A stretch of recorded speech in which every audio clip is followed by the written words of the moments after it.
Hi guys, today we're going to take a look at these Gucai paints from Paul Rubens. As you can see, these claim to be Chinese painting pigments. We will see later how there is no pigment information in these paints, so that's quite a bummer for me.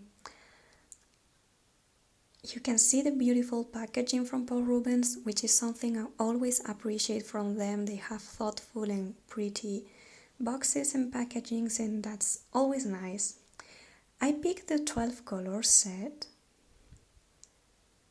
and here you can see a bit of information about the paints we're learning about. So the Gucai paints are Chinese traditional paints, mostly used in classical arts, according to this information here, where you can see the color chart of all the Gucai paints available. Now let's take a look at the tube. Here you can see the color name. I can't read Chinese. I've used an app to scan and translate, and as you can see, the binder vehicle for these paints is animal glue, so I'm afraid it's not vegan friendly. Again, I noticed the lack of pigment information, so I contacted the Paul Rubens art store on AliExpress because that's where I bought this from. But I believe the store employee that was talking to me was using a translator and didn't quite understand what I meant when I was asking about pigment information. So I couldn't get anything. They didn't send any information. So yeah, I had to guess by myself if these are really pigment based or dye based. The names of the paints have been translated with this app and using the help of a very dear friend who studied Chinese at university. So we got titanium dioxide white, and then we got Garcinia, beautiful deep yellow. It's the same as New Gamboge and Gamboge yellows. Garcinia comes from the plant. The name Garcinia comes from the plant Garcinia gumiguta, also known as tamarind, and it's also the plant that gives name to the color gamboge in French, gomgut, and Spanish, gomaguta. Then we have ochre. It's a red ochre, lovely color. It granulates a bit, which is beautiful and nice. It could mean these are pigment based, but I'm not sure. Then we have cinnabar. That name comes from the ore of mercury. I'm sure this cinnabar here doesn't contain the original toxic mercury in the mixture. Then we have Judie, and I'm sorry if I didn't pronounce it right. I try my best, and I don't want to offend anyone. I'm always open for correction, so let me know if I didn't pronounce Judie well. So this color here is the name of a region in the Tibet. And then we have Eocene. I wrote down Eocena because Eocena is the name in Spanish. Eocene is the name of a common dye used in laboratories and chemistry and medicine to observe under microscope tissue and cells. Then we have Rouge. Rouge is the name used. Rouge means red in French, and it's a name commonly used also for blush, powder, and lipstick. 3 greens is a beautiful teal malachite-like green. Then we have Sanqing, which is the name of 3 sacred deities for the Taoist and a sacred mountain in China. A beautiful black with some texture to it, a deep warm hue, red hue, phthalo blue, and this confusing cyan.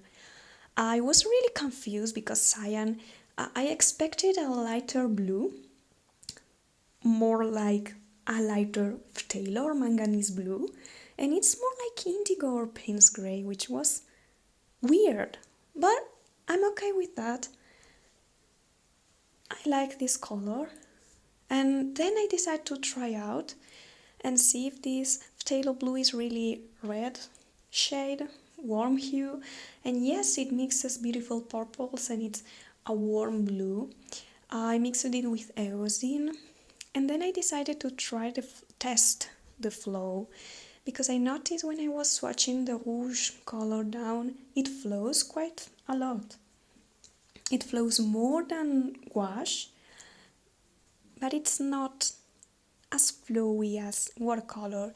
These paints remind me of a hybrid between gouache, as they are thick like gouache, and opaque and matte, and artist grade tempera. They also have a smell similar to artist grade tempera, which makes sense because tempera uses egg yolk as binder and these paints use animal glue. So here you can see the dry swatches and some tests I did with my Paul Rubens white pen. I overall liked the colors when I swatched them and I proceed to try them out, but I have to censor this image for YouTube.